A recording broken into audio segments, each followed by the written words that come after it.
He's here. It's an iPhone world, and we're just living in it. Celebrating the 10-year anniversary of one of the world's most iconic brands, Apple took the wraps off a trio of devices shipping this year. Were there any surprises? Can Apple keep the pressure on the premium market? And just what is the price threshold for an expensive gadget? We've got a lot to talk about, so make sure you're charged and ready for episode 270 of the Pocketnow Weekly. Recorded November 14 at 10 a.m. Pacific, this weekly podcast is where we dissect and discuss those gadgets that make our lives mobile. Smartphones, tablets, and wearables. It's all the stuff you wished existed when you were a kid, and you had to talk about a unibrow. It wasn't on a phone. I'm Juan Carlos Bagnell, senior editor at Pocketnow.com, joined as always by plucky podcast producer Mr. Jules Wong, and in the midst of a busy review season, joining us now, we've got Mr. Jaime Rivera to jump into this discussion. How's it going out there on the East Coast, sir? I'm trying to figure out how to unmute my microphone. Hold. I think I got it.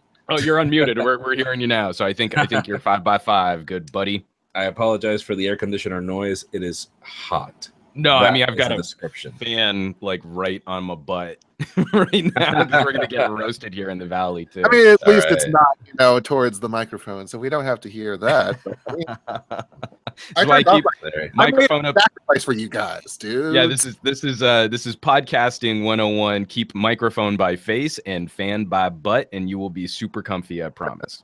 No fan by butt. Okay, I'll try to make some adjustments here. Hold on.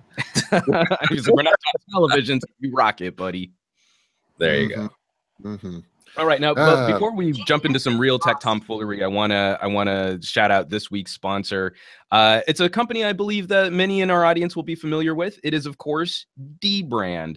Now, if only with this explosion of glass-backed devices, wireless charging, all of these fun features, if only there was an easy way to protect the glass on the back of your phone, keep it free of smudges, keep it free from getting scratched up, and then also a way to add just a little bit more grip so that, when you're like me and you're holding a phone over a freeway overpass to finish your camera review, you're not as worried about dropping this polished stone wet bar of soap kind of experience. And that's where dbrand comes in handy. They've got a whole collection of different skins, different textures, different colors.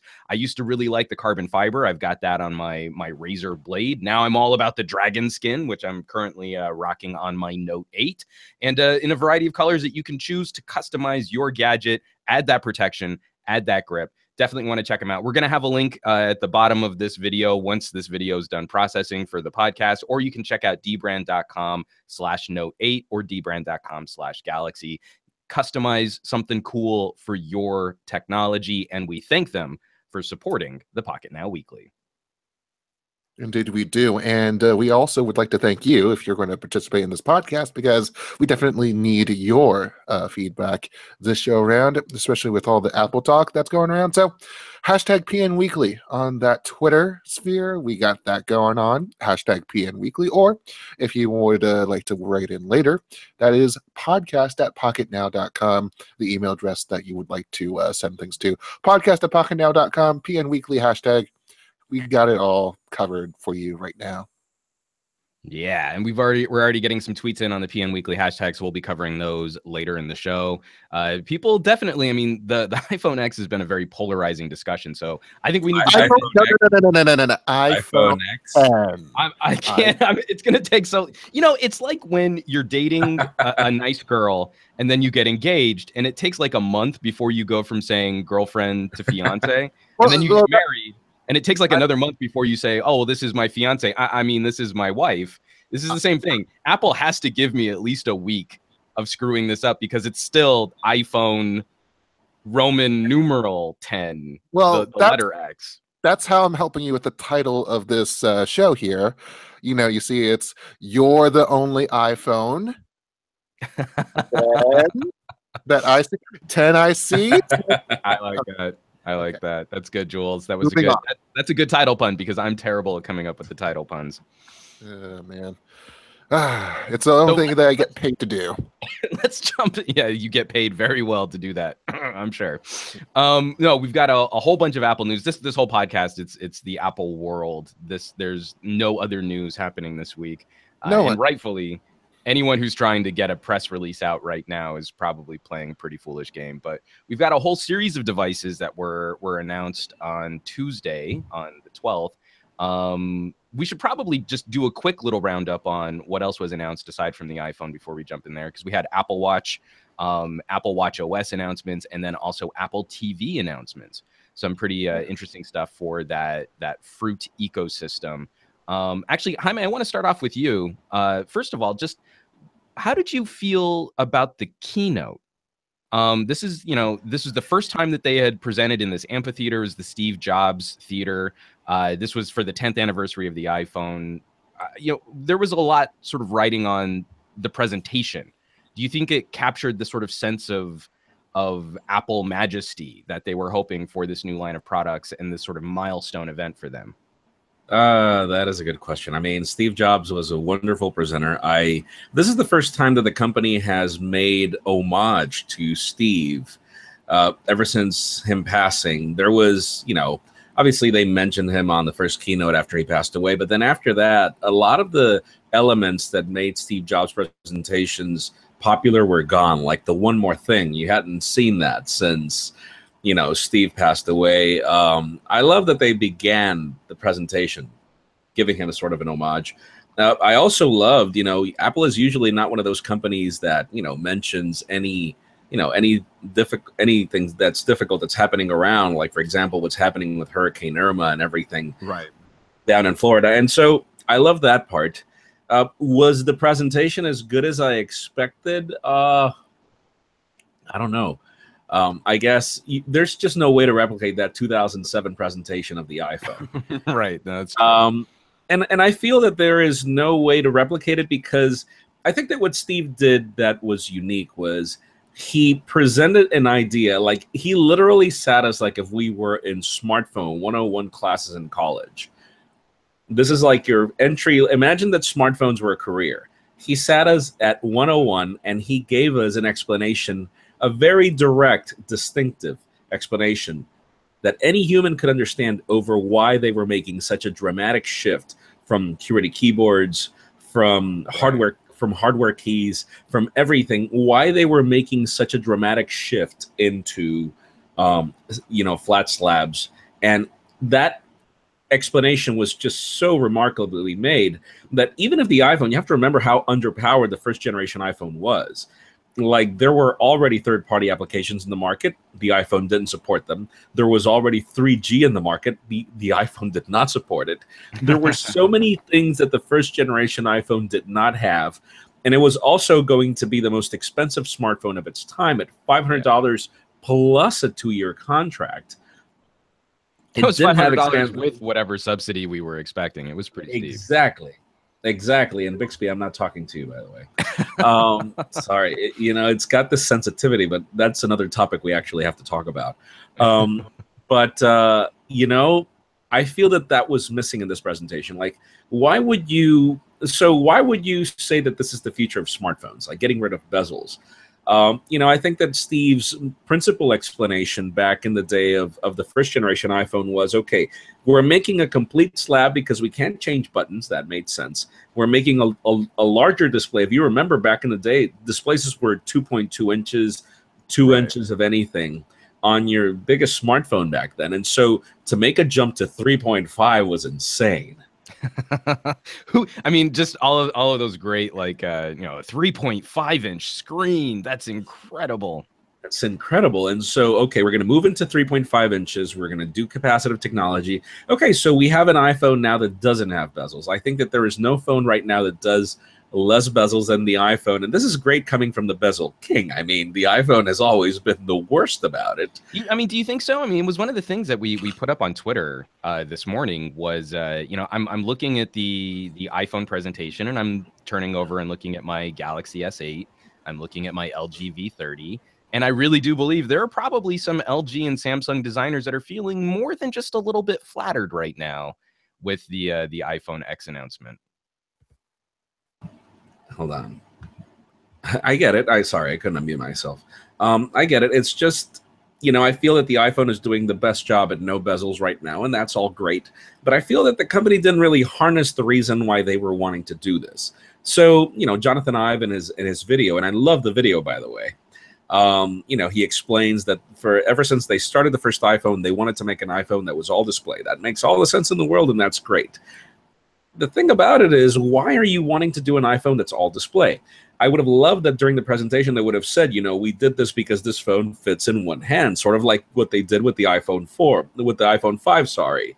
We're making a taller display, but we're still making this phone easy to handle in one hand. Right. And none of that was ever mentioned. They're just making a full screen display just for the sake of doing it, but not, they didn't provide any ergonomics over what the purpose is or anything. We're adopting glass for wireless charging. Now, don't you feel that that's actually becoming more of I think that's becoming more of a concern for keynote addresses across the industry? Because I left the Note 8 event from Samsung in New York feeling kind of the same way. This was a lot of really good feels, a lot of really good emotion behind this event. Same thing for the iPhone. But the substance, why we're tuning in for a 2-hour press conference on what these new devices are going to do, and getting into the details felt a little surface, felt a little light, or a little uninformed. Yeah, again, and that's the reason why I'm telling you. I think those are the things that I loved about Steve Jobs' presentations. Right. Steve was a little more detailed, not necessarily over specifications, but over, the things, you remember when he, like, for example, when he showed his flick scrolling on the first iPhone, like you hear the response in the audience and everybody's like, wow, because remember, those things didn't exist back then. They were like, we're not going to do a stylus. We're going to do something that's different, something that's smarter. And so, no, we don't have that detail in these new presentations. You're right, Juan.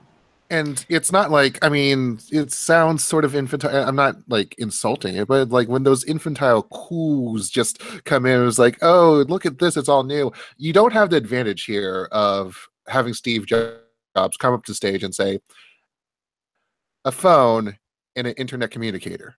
An iPod, and going through all that hybrid, right? And an iPod, and a clock, and a microwave. Exactly.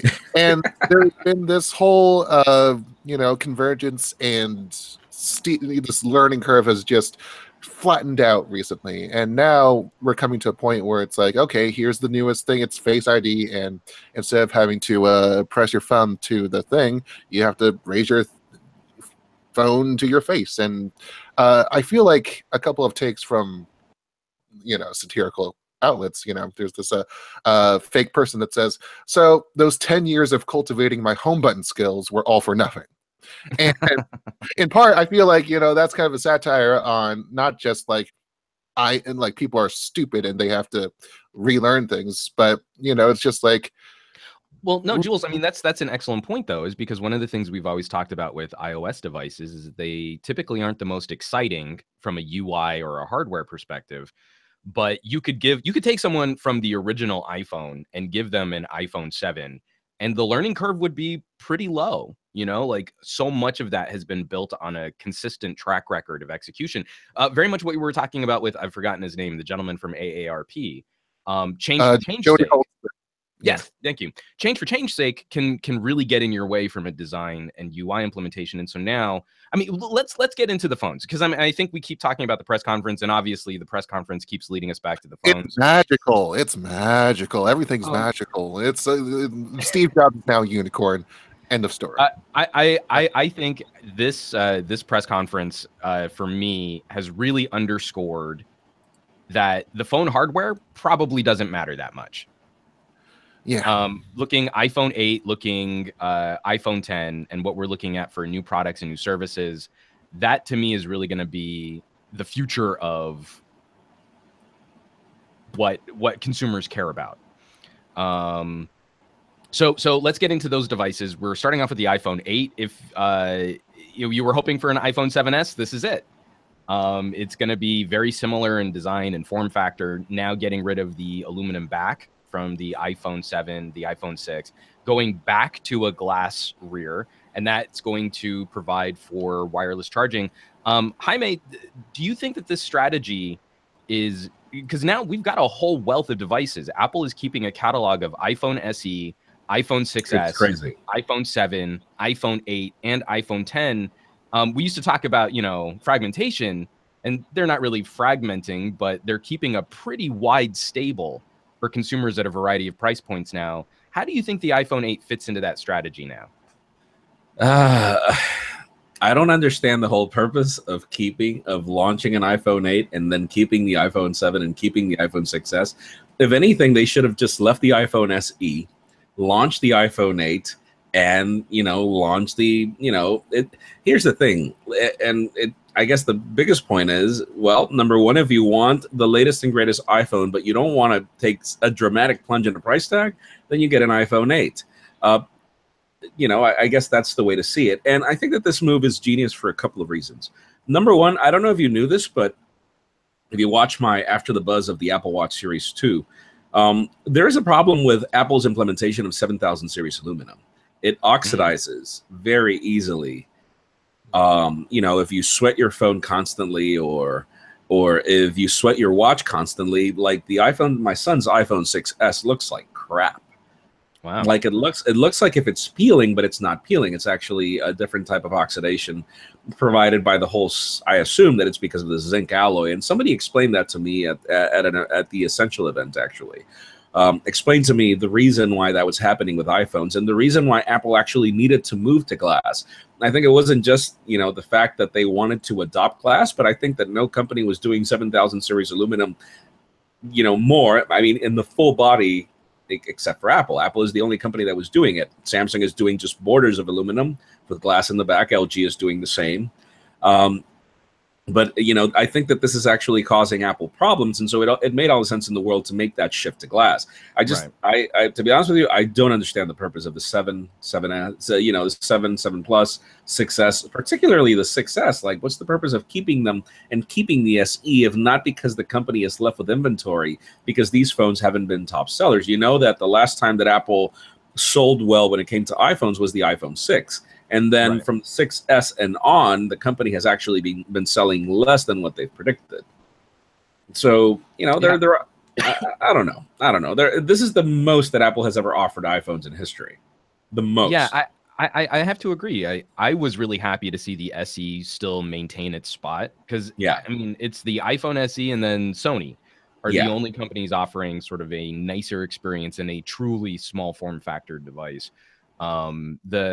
The iPhone 6S, again, we want to see like what is the strategy and what markets is Apple appealing to, and maybe this is a sound strategy for developing LTE markets where a premium device might end up being something like an iPhone 6S. But when you get to that last graphic at the end of the presentation and there are 5 phones up on the screen, it seemed to me, does this start to devalue the iPhone 8? Does the iPhone 8 actually become something more of a mid-ranger for an upper premium mid-ranger? It's not. It's just. And here's the thing. One of the things that I like about. No, it's not. Sorry. One of the things I don't like about Apple, and it's what I tell people is, listen, don't get the launch product. Meaning, don't get the latest and greatest if it's not an S model because you're getting the same specs as last year, but you're getting a new body, and you're paying more money for a new body, but you're not going to get a better experience until the following year. Always the following year continues to bring better things when it comes to specifications and features. Well, and if there are any problems too, it's the S series that always fixes them. So here's the thing: you have an iPhone 10. That iPhone 10 has the exact same specifications of the iPhone 8. So you have a choice. You can get the latest and greatest with bezels and the typical Apple design, and you don't get to pay $1,000. Or you get the latest and greatest gorgeous iPhone, but you have to pay the money, but you're still getting the same specifications and pretty much nearly almost the same experience that you get with an iPhone 8. So, I like that Apple is like, okay, fine. We're making a dramatic leap with this iPhone and price tag and in user experience with killing Touch ID and things like that. And I know that there are, like, for example, my brother-in-law, he's up for an iPhone exchange. He's up for an iPhone change right now. And he was like, no, I'm not getting the 10. I'm actually going to get the 8. And I'm like, really? Why are you going to get the 8? He's like, well, I'm getting the same internals. Yep. I don't have to give up Touch ID, which is something that I'm used to. I guess I'm a little skeptical, and I'm hoping that this is not another Applegate. How right, yeah. Is this going to turn into is this going to turn into the new FaceGate? People being able to unlock phones with their face with somebody else's face or things like that. And he's like, I don't want to. I want to play it safe. I need my phone. My phone is literally my tool. So I would rather play it safe and go for the 8. And I think part of the price spread is just due to the fact that people have been talking about this super cycle where people have been waiting since maybe even the 4S to upgrade, and this is going to be the big one, and this is going to be something that will blow your minds. And to some point, I think some people might be disappointed, and Apple recognizes this, and they've made the widest spread of options to them in the long, since forever. They have options from $349, $449, $549. They've actually bumped up the main model price to $699 from $649. Yeah. So there's that price bump there, but that's in relativity to what was it, $800, and then the $999 well, price and it's point. The same thing we were talking about after the Note 8 launch too, though, is in a world with a Note 8 and an iPhone 10, a $600 phone is now representing the upper mid-range. Yeah, that's shocking in this day and age, and that's where I'm actually been really a lot more positive on the iPhone 8 than the iPhone 10 is. First generation products from any company make me nervous. This isn't a slam on Apple. There is a lot of stuff that Apple has never done before in one phone. And I mean, to your, you said your brother or brother-in-law? I'm sorry, brother-in-law's point. Like, for a mission critical communications device that we depend on every day, that has to be in our pocket along with our wallet and keys, Apple is actually introducing a small element of risk for their fashion brand. You have to be in on this experiment with them in a way that I don't think we've seen from any Apple product previous, or especially any iPhone product previous. Yeah, and I love that part of the presentation where they were like, the reliability of Touch ID is 1 in 50,000. Like, they had never shared those statistics before. Right. And they felt the need to share them just to be like, listen, we know it's risky, but it's not. It's actually better than Touch ID. And so I was actually watching that part of the presentation, and I was like, is Touch ID really that bad? Well, and if it was, why were we relying on it for banking? Exactly. Exactly. So why did you just devalue one of the biggest selling points of the Apple experience, right? by shifting this piece of hardware around? 1 in 1 million. That still means that 7,800 people or something like that can go ahead and unlock your phone. Well, and I love that they were upfront with like, well, and if you've got family members, that's going to reduce. That's going to increase the likelihood of a false positive. And they were even like, you better keep your password handy. I'm like, seriously? I am very concerned. I mean, this is one of the reasons why I actually, because I don't like any type of hold phone up to face unlocking system. Neither do I. I like my phone is unlocked as it's being pulled out of my pocket before I even have to look at it or wait for it or react to it. But if I'm going to hold the phone up, that's maybe one of the reasons why I think I'm going to gravitate more towards Samsung's iris scanning. It's a smaller target. You've got to get your eyes lined up. It's probably less based on the geometry of your face and more on the individual characteristics of your eyes. Like, I think that I would love to see a security expert actually go to town on these two different systems. True. Because I think they offer pros and cons that where Apple is probably going to be more consumer convenient. I wonder if Samsung's solution won't end up being more secure. I follow with my point that Samsung explicitly tried to kill the fingerprint scanner with this crazy placement. They were like, you're not going to need it. All you're going to need is the iris. And then Apple just completely killed it. It was like, let's just kill it. Let's do that. And I wonder what the whole purpose is. I mean, I agree with you. There are certain scenarios where I could just see people, and this is not something that I do, but, let's just agree on the fact that people do this. People are on their phone while they drive. Yeah. Let's just admit the fact that people do this. My sister does it all the time. I see people driving and they're on their phones in the freeway. I despise it, but it's a fact and it's a reality.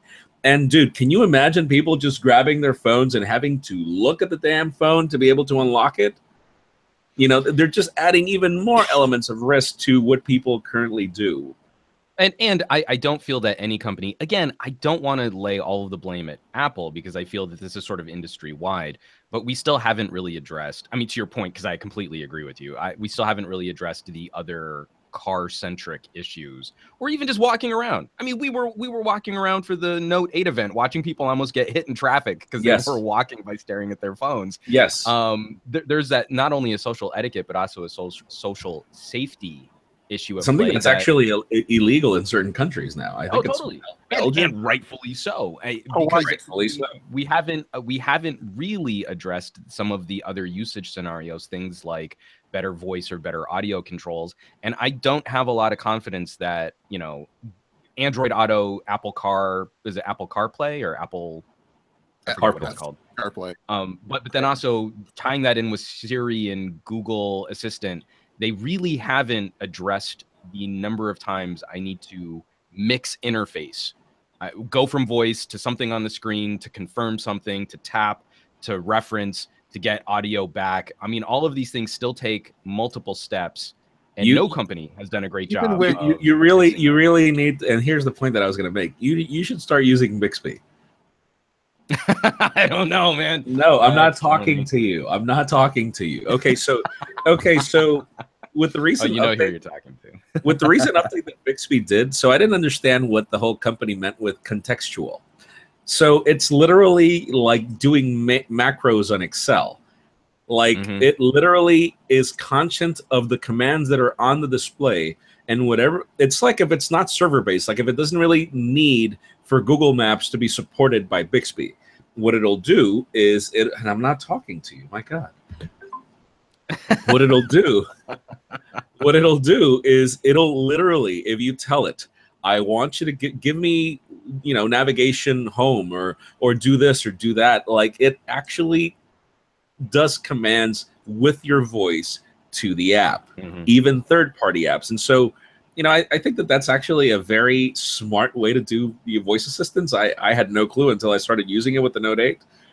But back to your point, I mean, yes, there is so much of a protocol that needs to be addressed over human behavior, smartphones, and a lot of this wants to be addressed by the Apple Watch Series 3, and I think they won't. And a lot of this behavior, I mean, go back to Steve Jobs and the whole one finger paradigm for using a touchscreen smartphone. Peter Hayden with the PN Weekly hashtag asks, I guess iPhone X got rid of reachability, so will the iPhone 10 or have Apple forgotten to think of it? Jules did it too. You tripped me up. Damn it. Well, dude, like literally, that's actually a good point though, because Jaime, you were a big fan of reachability. I am a huge user of reachability. It's one of the reasons why I consider it livable to use a 7 Plus. So I can't wait for our iPhone 10 review unit to arrive and see how usable the phone is with one hand. Because I have very real concerns over the number of gestures happening. Yeah. Because I don't know about you, but I find like when we got used to having a button, you have a home button or you've got, you know, the Touch ID. There's a very positive, specific feedback response, and you know that an action has been completed.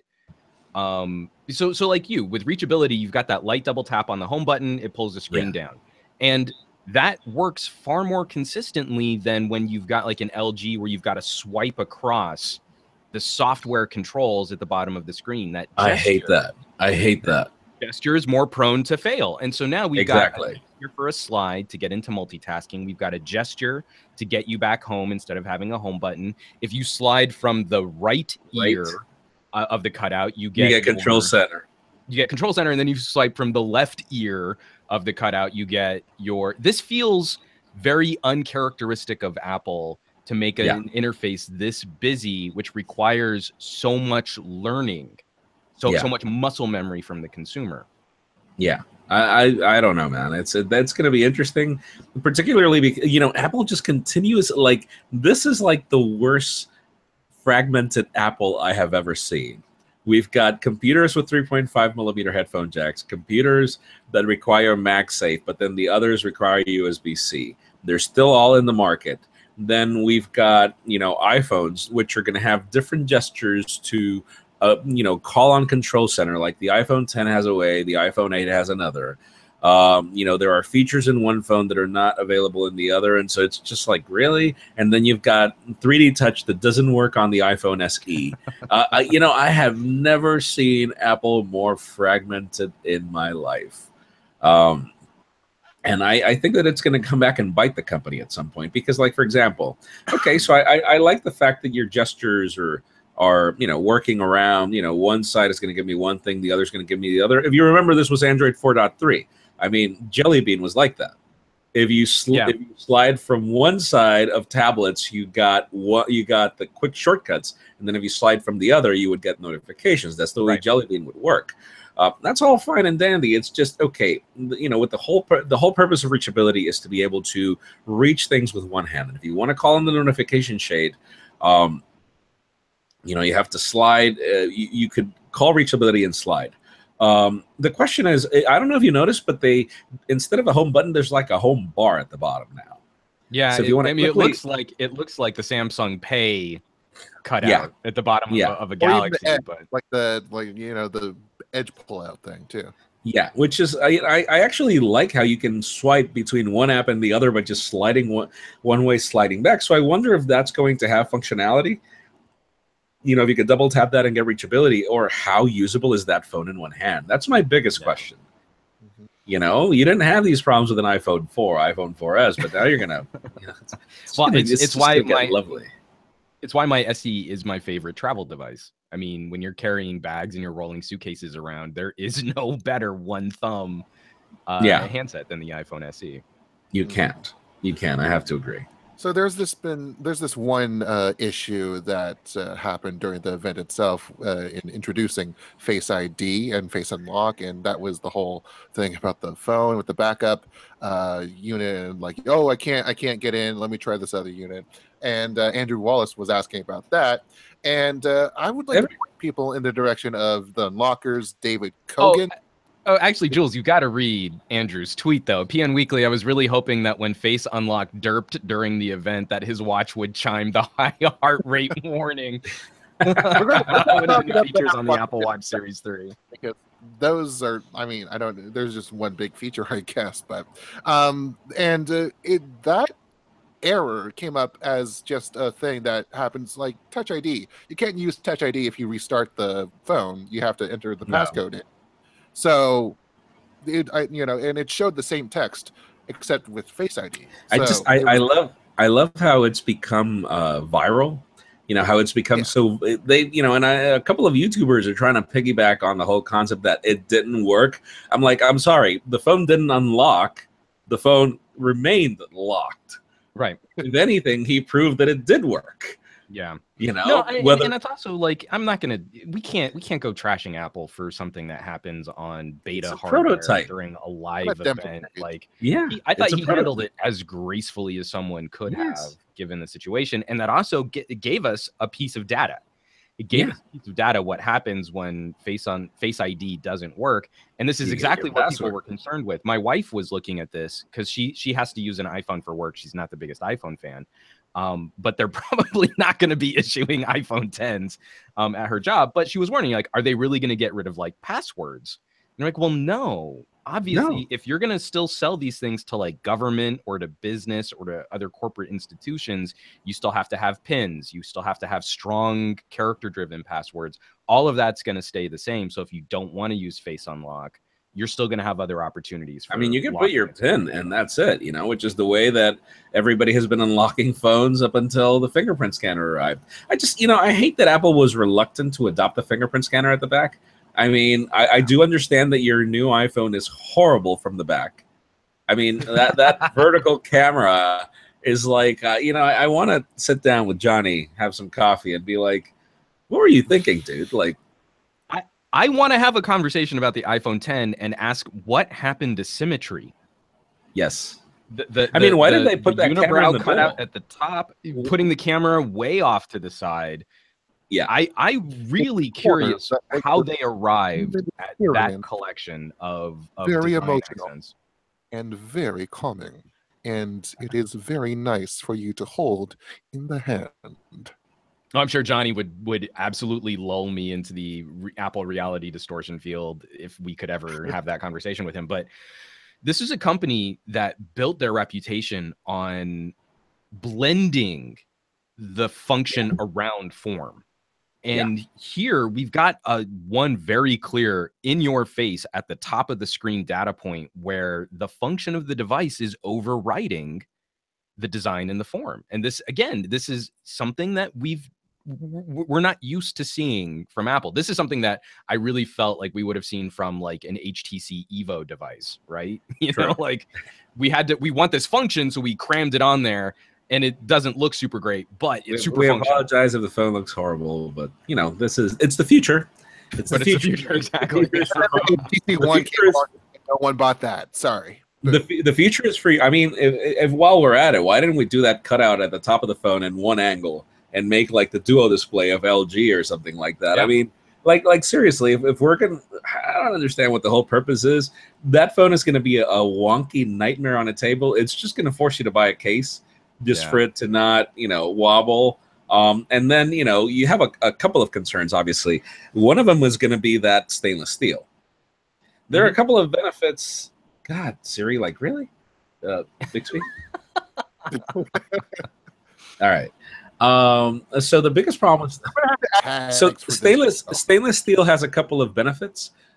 Which is like I remember in the case of the iPhone 4, the 4 and the 4S, whenever those sides would scratch, all you needed to do was get like a 2000 how do you call it, sandpaper?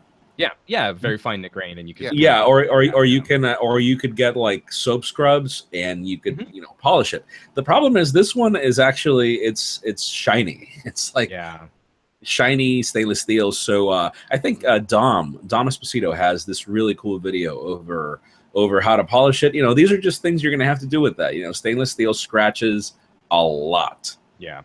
You know, it doesn't really matter if it's 316L or whatever quality of stainless steel, you are going to scratch it. It comes with the territory. So that's probably, you know, that concern. Oh my God, Apple Care Plus. If you break this iPhone...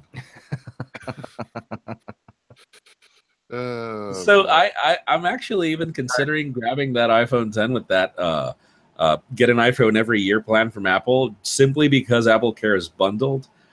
Because, dude, it's $200. That's the entry point.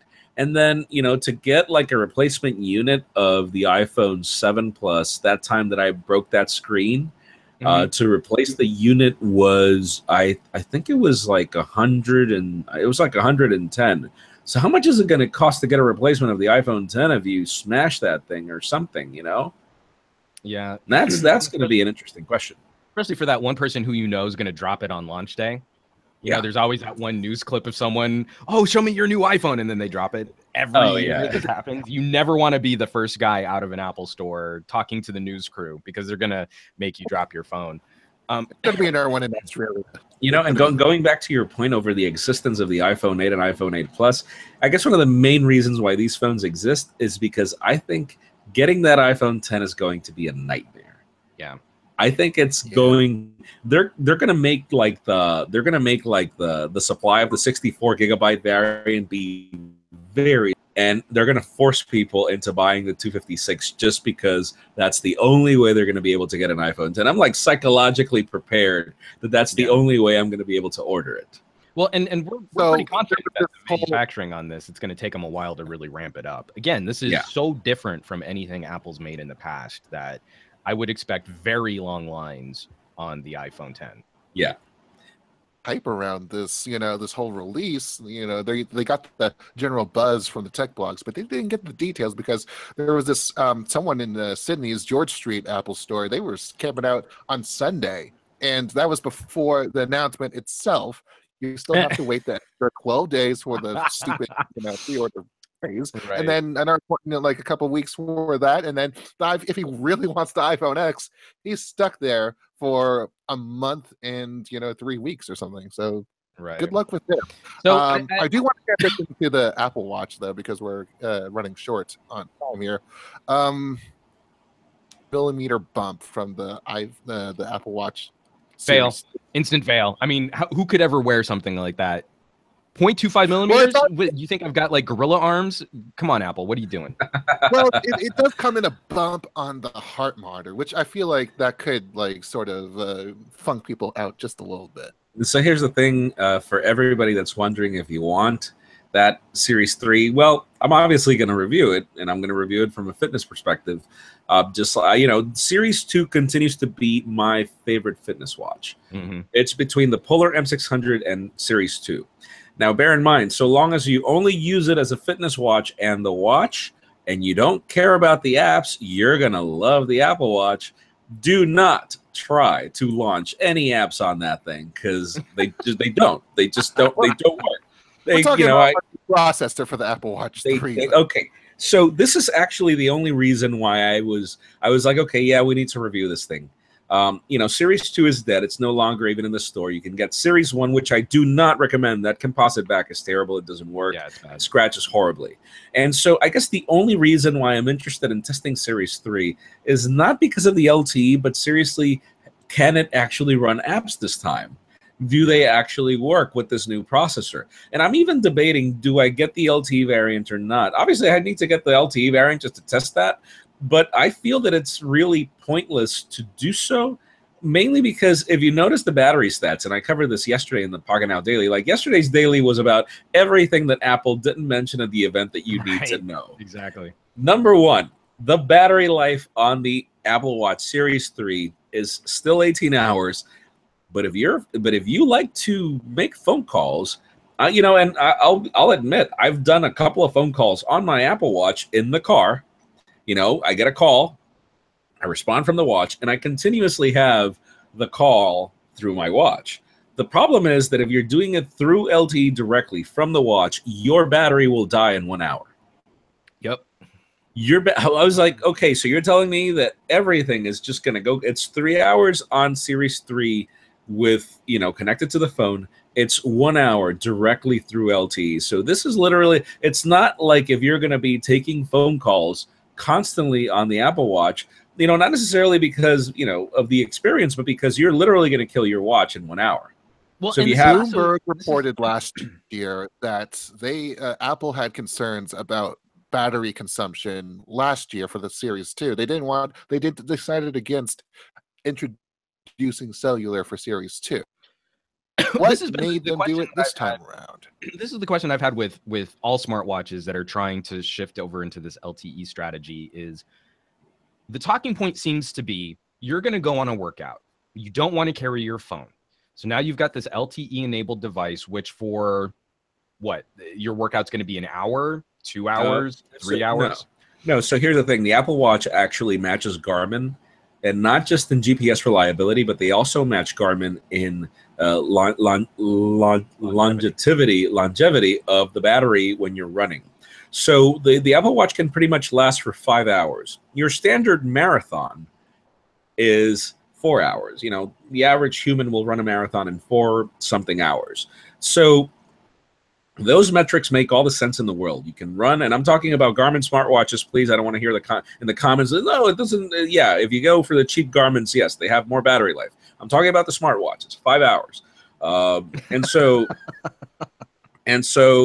it makes sense for you to have a tool like, if you're going to run a marathon, dude, you literally just ran 26.2 miles. You don't want to be carrying a phone, so that makes sense. Right. You want to be able to access your music, so that makes sense. And I love that I think that was like an awesome selling point for Apple Music. You get all the Apple Music that you want on your watch if you go for the LTE variant. I think that was an awesome selling point for Apple Music. So I Sorry, Jules? I couldn't hear you. The carriers have to follow up, though. I don't think any carrier is really going to be pumping the brakes on that. I think they're all going to want that as a value add-on sale for the iPhone. I think they'll jump on that pretty aggressively. That's actually saying unlimited data, and whereas other people are just like, I'm not sure exactly what's going on with that. They have gigabyte blocks, or they used to. They're like, before the Apple Watch, this is what's kicking them into gear at this point, and this is what's probably going to kick Android Wear into gear again. at some point in the future, because if this is what's going to make LTE on wearables hot, it has to be unlimited, because if we're talking about 5G or something like that, IoT, like that has to be always on and unlimited, even at like those minuscule data consumption rates. So I mean, but even then, carriers are going to want that, because it's again, it's a value add-on. If you've got an older plan and you end up with this weird data block for your iOS watch, then you need to upgrade your plan, or you're going to get charged overages. Or all of this, I think, is win-win for carriers. I think they're going to be really excited to be supporting this where other LTE watches have failed. Well, Verizon and T-Mobile are giving you 3 months for free of data if you connect an Apple Watch Series 3. So, and after that, it's $10 a month added to your data bucket. So I don't know if it's unlimited or not. There are certain things that part of my review is definitely going to be okay, fine, okay. Can it still achieve those 5 hours? And I'm not going to lie to you, Juan, and particularly in my current status where I actually I made a couple of changes as of this week when it came to training due to some physical conditions, that we discussed in Berlin. And I really need to get back into fitness. So this is going to be like the perfect timeline for me to review this watch. So here's the thing. For me to be able to lose weight, I need to train at least 3 hours a day. Yeah. As exaggerated as it sounds, I'm an endomorph. My propensity to lose weight is very difficult, and therefore I need to train like a machine. So I'm going to definitely be testing out if that Apple Music, plus the whole experience of LTE, plus, is the watch really usable on its own? Is it usable? Because that's not the only thing you care about. If you're going to leave your phone at home, maps have to work on this thing like there's no tomorrow. Messaging apps, like we all use messaging apps, and I'm like really curious as to how things like WhatsApp are going to work on that thing. Like it's not okay to say like you've got this limited experience, because you're going to be focused on your workout. I need data. I need mission critical information served. Well, the thing about it is the average human, particularly in LA, it's very common in LA for buildings to have their own gym. So these are company executives that are going to be leaving their business or whatever job they have. They're going to go to the gym for an hour and a half, whatever time they have. They're not just going to leave the phone behind unless the watch is like really good about connecting. And, probably it's not a concern. I like the fact that this watch is just $50 more expensive. But then it also makes me wonder, how confident is Apple that this watch is really capable of replacing a phone? Yeah. And I think that they didn't make it so much more expensive just to not generate bad publicity. Now, I know we've got to let you go here pretty soon. So we've been really critical about Apple, and there's something that I actually want to bring up that I think is something we should celebrate. Which is Apple moving very aggressively into the augmented reality space. The iPhone 8 Plus and the iPhone 10, really leveraging. We've been talking about ARKit in previous podcasts. They have developers on board in a way that Google hasn't seemed to inspire people with Project Tango and their augmented reality services. And now we're seeing this built directly into a consumer-facing product, one of the most widely accessible consumer-facing products moving into this year. That has to move the needle on what we can do with integrated data and services using cameras and AR. This to me is probably the most compelling announcement out of everything. Again, the phones probably don't matter as much as this new generation of services that we're likely to see. And I think it's genius. I think it's genius if you go to a stadium and you point your phone at the stadium and you're able to see what players what. You're able to see, valuable information. The question exactly is, how can we make AR possible? The only way you're going to make it, how are we going to make it popular? Sorry. The only way you're going to do it is if you make this like so valuable. I mean, I think that it's so cool if you're able to, and we've been seeing this. We've been seeing this from Nokia. We saw it from Nokia in what was the name of the service where you would lift your camera and you would be told what buildings, like what offices, what. I know exactly what you're talking about, and I can't for the life of me remember what it was. So this is not new. Augmented reality is not new, and I think that Nokia was the pioneer with Windows Phone back in the day. I just love that Apple was like, you know what? We're not going to make people buy a crazy, ugly phone that's either underpowered or overpowered or underpowered, over expensive. People are not going to buy an extra phone for AR. They're just not. You don't own a Lenovo Fab 2 Pro? Really? A No, giant my friend. dinner No, plate? I actually have good taste. I actually have good taste for my phones. But no, I have to agree with you, Juan, that we were probably being a little too critical of Apple. I have to agree with you on AR. I love the fact that it looks really good. I can't wait to actually test it out. I think that it deserves its separate video over the usage of AR and what you can do with it. And, to be honest with you, in addition to AR, I mean, let's face it, Juan. I can't wait for every phone to look like the iPhone 10 going forward. Because I'll agree if we also shift that to say I can't wait for every phone to look like the LG V30. Yeah, I mean, or the V30, or the I love the shift that's happening right now with devices like the Essential phone, with devices like the V30, the Samsung Galaxies. I love that we are, pushing the bar of design. We're not just making ugly phones. And so we know that every single OEM is going to start following this trend. Yeah. And I actually like that. I actually like the concept of, hey, what if Face ID actually is really good? I mean, it's revolutionary from a perspective that, sure, we've been able to unlock phones with our face since what was it? Ice Cream Sandwich. We've been able to do it since Ice Cream Sandwich. I've been using it on the V30 for a bit, and it's really good on the V30. But obviously, there is not the attention to detail in all the technology that's cooked into what you have on the iPhone. Right. Well, so and again, this is why I'm so excited by Apple's announcement for services. So Face ID is one application of this hardware that's on the front. I mean, the frivolous side of this is something like Animoji, right? Where it'll map your face and put it on an emoji, and we can all laugh and chuckle at that. But that's a really friendly, soft around the edges consumer application that people are going to enjoy using. And it takes all the geeky edge off of that hardware. You're going to tell me that you didn't watch the video of the iPhone 10 and you saw Johnny Ive talking when they put the camera on him and then they got the Animoji beside him. Dude, that causes an emotional reaction. And whether you like it or not, that video was so well done. It was so well done about the iPhone 10. Yes, that's the most Johnny Ive has ever emoted for anything. Dude, I think that scene in particular of that video was genius.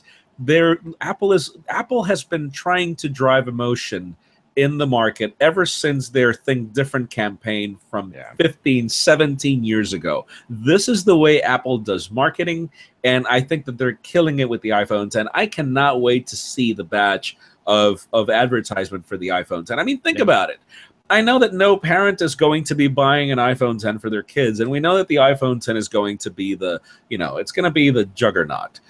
Let's face the fact that no parent's going to buy an iPhone 10 for their kids. Yeah, that's not going to happen. So forget about Snapchat, kids. Sorry, that whole Animoji for Snapchat. But think about it. We're talking about LA right there, and you don't think people have the bags to throw at Apple. That 90210 zip code. I'm sure we'll see a few kids rocking. Okay, but think about it. Apple oversold the company. If you look at the 2007 presentation of the iPhone 7, the company's target for the iPhone was to sell 1 million units. I think they sold 4 million units in a week. Yeah. They oversold so badly that, it just drove something. And guess what Apple did with the iPhone 3G? The company could have been like, okay, the market has already paid $500. They've already locked themselves to AT&T. No, dude, they dropped the price to $200 and a 2-year contract with the iPhone 3G, and nobody can come here and say that they did that because they didn't sell as many units as they wanted. They oversold. So I think that the iPhone 10 is just as usual. That it's the Vanguard change, but what they're charging is just going to be for to pay for R&D and everything. And I'm sure that the iPhone, like the company has done it in the past, I'm sure that iPhone 10 is not going to retain that price tag another year. No, I don't think it will. But this is also, I think, where Apple has always been successful, especially in being I need to take a call, guys. Give me a second. Yeah, no worries. in being a lifestyle brand, is that they manage to maintain a really healthy margin, and that's why their shareholders are always so excited by these new product announcements. And I can't really fault them for that. I mean, the market, you pay or you price your products at what the market can sustain, and I think we're seeing a trend where consumers want some sense of exclusivity again, or they want to feel like their product is special in a way that they probably haven't felt over the last couple of years. And this isn't just on Apple. I think this is a trend that we're seeing throughout the industry. You spend a lot of money on this lifestyle companion gadget, you want to feel like it's special. You want to feel like it's, unique, or that that's nice, or that it's fancy. But at some point, you have to fish or cut bait. And when you're walking into AT&T, Verizon, US Cellular, wherever, and you see that price tag and you see, all right, so I have to pay this much down and $40 a month for 2 whole years. Like, and I have a whole family too. We've been waiting for so long. Like, it's, I don't know whether but that's also why it doesn't matter. Like, it's groceries. Like, you're dealing with but that's those also too. that's also why I think Apple and Samsung are going to be successful here, is that it's the lobster pot effect. You go from paying $25 a month to $30 a month. You go from paying $30 a month to $35. This has been a trend that we've been seeing for the last 3 or 4 generations of smartphone, especially as we've started walking away from the 2-year contract. An iPhone 10 on the old school 2-year contract would have been a flop, because it would have returned us to, you have to pay $600 upfront and sign on for a 2-year agreement. Here, so many more people are probably looking at more of a leasing structure. You're just actually going to pay for a phone you'll never really own. I was looking into the leasing of, that whole get an iPhone every year. Dude, it's $50. Like, that's nearly what you pay for a Note 8. Yeah. So, I really wish that these Samsung devices wouldn't have gotten so expensive this year. When was the last time that we've paid more than $900 for a phone? So these companies have just made it acceptable for you to charge more money. Right. And, Apple just rode the lightning. Well, and this isn't necessarily a bad thing from a business perspective, because I think the era of consumers trying to whittle down lowest possible margins, price deals, cuts, BOGOs, things like that, is kind of giving way in North America. I shouldn't say this is for the rest of the world. I think the rest of the world has a much better perspective on buying things like unlocked phones. And here in the United States, especially, we're still playing the fashion game, the lifestyle game. What's the new hot color for this season? What's the new design accent for this season? And that's playing more into the emotional aspect of spending so much on something nice. And then in the 6 months, we're going to hear pretty much the same complaints that we've always heard. I wish my phone had better battery life. I wish it was more durable. I wish, the screen was brighter when I'm outside, or any of those other things. But what actually won the purchase over was the emotion of the moment when that phone was brand new. And I think we're going to have to keep emotions in our Gentlemen, hearts. I apologize, but my other call has just begun. So no worries, man. Thanks for jumping in. We're actually going to be wrapping this up. So we appreciate you sharing your thoughts. Thank you for inviting me. It's always a pleasure. I always feel so honored. Pleasure all ours. Have a good one, gentlemen. Take care, buddy. You too. Bye-bye. And actually, I think that's probably a fine place to kind of wrap this up. We've got a number of tweets here that I do want to cover using the PN Weekly hashtag. From Peter Hayton, agree 100%. I wonder how Apple will help move AR in general. Google introduced Lens at I/O, but will Apple help it? I'm very confident. They also had a thing that I don't remember the name of that they just launched, and that basically made what they did in Tango redundant, and just catching up to ARKit. So, I mean, it's a drag along process, but we'll have to see. Well, but I'm very confident that Apple putting this in a mass market device. Jaime's point and my point when I was reviewing the Lenovo Fab 2 Pro is Project Tango has been fun. It's really cool, especially you start loading up some of those demos and some of those games. Like, I love the little dominoes. You stack dominoes and you can knock them over and you can draw all these patterns, and it works really well. But I'm not going to spend $400, $500, $600 on another dedicated phone device that just that takes because up it has all of the right Project Tango AR cameras on it. The fact that Apple was able to pull off the demos that they were showing with what's going to be a standard production grade iPhone 8, or I mean iPhone 8 Plus, is really compelling, and I think that's going to be the biggest push we've seen in this kind of augmented service. And I think the apps themselves have to be, up and ready and easily loadable so that you don't have to wait around for them. And that, ARKit, that's both device and infrastructure, and AR Core, is kind of making it available to the 60% of the world that doesn't have an iPhone. So yeah, I mean those are the hope that there's some talking between the and we're very confident that in 2018 we'll see an iPhone 8 at $100 price cut that starts pushing AR into sort of more only mid-tier markets. $100. Come on. I mean, that's what it's going to be. From Andrew Wallace, we've got another tweet from him using PN Weekly. It looks like iOS is having the iPhone X's widow's peak. I believe it's called the unibrow, Andrew, not the widow's peak.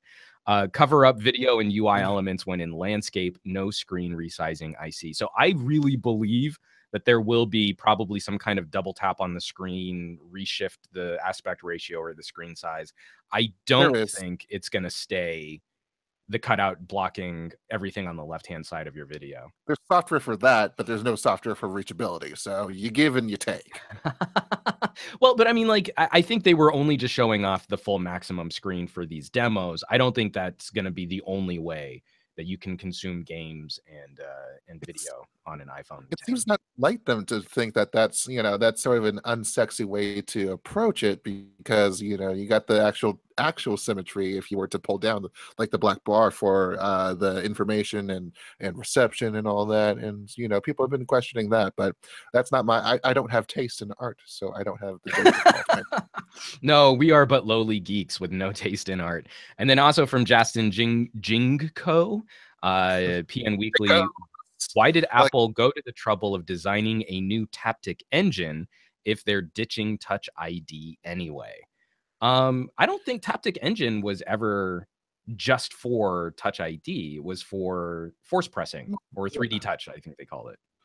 And I mean, if you're able to implement it into things like the LG V30's zoom and all the other camera possibilities that you have, even with AR, I mean, we're still talking about a device that you have to handle yourself. You can code those interactions in. There's still a whole bunch that you can do with just haptic engines. So yeah, I think that kind of touch feedback is really important when you're just talking about, and when we're talking about a premium device, something in that $700 plus territory. It's nice having a little bit of extra reassurance or feedback for whenever you interact with something on the phone. Very worthwhile. And then from Goat78, the greatest of all time, and I believe he was probably born in 1978. Are you going to pay $84 to unlock fast charging on the iPhone? With the USB-C cable, it's like, okay, join the club, Android people. Let's do this. $84. Is that the price of the adapter? Really? I don't know exactly what the pricing is, but I'm sure it's not going to be cheap, because this is one of the frustrating things is they can market it as a bullet point now, but it doesn't come with the phone. And we're still in this mess of USB-C spec, like what we're supposed to do with 3.1, 3 for Thunderbolt. It's well, and that it's so up in the air that you've got companies like Oppo and Huawei designing their own fast charging solution to completely circumvent all of the confusion. So what we're supposed to do now is move back to full USB-A is the plan here. And just make sure that it's totally waterproof too. Just seal it all up. Just do that and you'll be fine. You know what's kind of interesting, and maybe this is my last point about iPhone, is no one mentioned anything about the headphone jack anymore. Like Apple's experiment here in whether or not consumers would be negatively reacting to things like the headphone jack has pretty much been a non-issue or a non-starter, and they're not even talking about additional accessories. It's just now you'll go wireless. You'll have Bluetooth. It'll be great. They don't talk about they had a passing mention of the W1 chip. It was like, oh, there's that, and it's business as usual. They've subsumed it, and they expect their customers to go on with that, I guess. But even for rumors like we were going to get redesigned AirPods or some kind of new earbud or headset, like it was such a non-issue that they didn't even bring it up as I don't think a path for accessories, even for additional sales. They had nothing to talk about when it came to headphones or audio. I think people are kind of resigned to their fates as, all right, am I going to search the car seat cover for this or the couch? Because I don't think, yeah, this app is not really telling me where they are anymore because they're not giving me the signal. They're dead. So yeah, thanks for that, Apple. Sorry. I just think it's funny, like for something that people have been so viscerally negatively discussing. And even in my circle of family and friends, like they get upset that there isn't a standard headphone jack on their iPhone. And then they still go out and buy new iPhones to complain about the things that aren't on it. And you're like, well, there's a solution, but basically you've given Apple your money. So there's no incentive for Apple to ever address that. Maybe they could redesign or bring it back or do something different with that hardware, that setup. CEO Tim Cook, One Infinite Way, Cupertino, California, 9. Well, but that's just it. Is if you gave them their money, it doesn't matter what you tell them. You gave them. You voted in the best possible way for Apple to continue on this track record is by the financial aspect of buying one of their products. Corporations are at best banana republic, so hey. Apple has been in a republic. That's hilarious. That's right. We should probably mention this really quickly. From Justin Jingo, you haven't talked about AirPower yet. Ha ha. Apple inventing Qi wireless charging. That's always exciting to see Apple invent a completely new technology that no one's ever utilized. I think the one best thing that they invented was the sound that the phone makes when you put on a new device to the same pad. I think that, and the animation too, it's so smooth and buttery. Better than that, yeah. Well, no. So this is one of those things. Like again, at the same time that I can be maybe a little snarky and critical of Apple, like I'm glad they chose Qi. That's the standard I wanted them to support. And of course, they've got to put their Apple spin on it. So if you want to charge your Apple Watch, your AirPods, and your iPhone all on one pad and have a really pretty notification system for what the device charge is on all of those gadgets, then you want to go with AirPower. And I like that bit of synergy. I mean, that's an Apple ecosystem move that I can support. If you're in the iOS ecosystem, those are the kind of things you should expect. But then if you want to go to a Starbucks and you want to just pop your phone down on a table.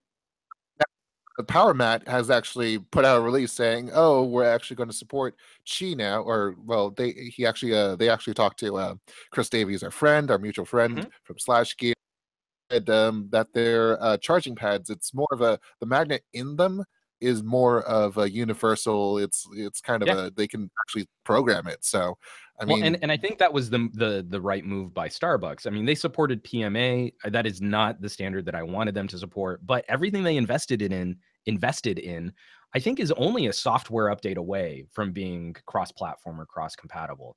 Starbucks, IKEA, all the other places that have implemented these pads. So I mean, it's Power Mat that we're dealing with here, but I mean, the public face of it is Starbucks, unfortunately. But this is another great tweet. I know I keep saying we're going to wrap this up, but you guys are asking some phenomenal questions on Twitter right now. Keep them coming in at podcast@pocketnow.com. Do you realize we still use email? Well, I mean, if you want to reach out to us later, but this is great for the live broadcast from @Godslayer Ron the Great. iPhone 10 4K 60 frames per second video may not be as game-changing if the files are huge. And Ron, if you haven't been paying attention, in iOS 11, the iPhone now will support HEVC, H.265 video encoding, probably to the chagrin of guys like Mr. Mobile, since he didn't like HEVC on the Huawei. But already playing with it. Final Cut. Yeah.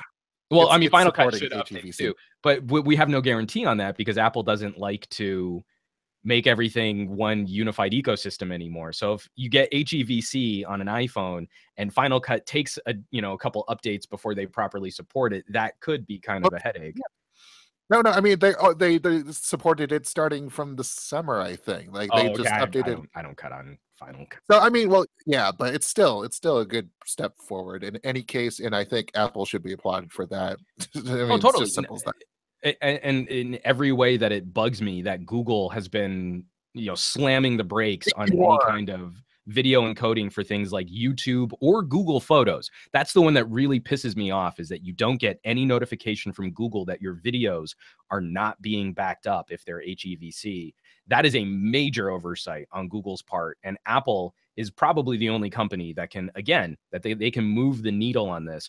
If you check out the iOS 11 betas now, 4K video recording on an iPhone is coming in at half the file size of H.264. I mean, this is huge. This is a really big deal when iPhones are going to start with 64 gigabytes of storage and your 4K videos are half the size that they used to be. There is no reason to not be shooting 4K now. I mean, literally, bandwidth, upload speeds, consumption, everything is on point. This is the right time to do this. If you haven't already been shooting 4K, all of the videos of my daughter over the last 2 years are in 4K because I want to preserve those memories at the best possible quality. I don't know why you might hate your kids. Maybe you only want to shoot your kids in 720p. That's fine. Maybe you've just got jerk kids. But for those of us who love our families and we want to preserve those memories, we've moved over to 4K. Now, if Apple's going to cut our file sizes in half at the same quality, that's win-win. That's enormous. And on that note, that will do it for the Pocketnow Weekly. Our show is produced by Jules Wong, and our hosts today were Juan Bagnell at Some Gadget Guy on Twitter. And do you want me to just do the spiel? I can do the spiel. It's fine. I've calmed down now. I feel like I can respectfully address our audience again. Go ahead. There you have it, folks. Another episode of the Pocketnow Weekly has come. You try that again. This show is over, thankfully, but the conversation continues on Twitter, where Jules is at Point Jules, Jaime is at Jaime_Rivera, and I'm humbly at Some Gadget Guy. Pocketnow is around the web on Twitter, Instagram, Facebook, Google+, YouTube, and our home sites, pocketnow.com, and for Spanish speakers, es.pocketnow.com.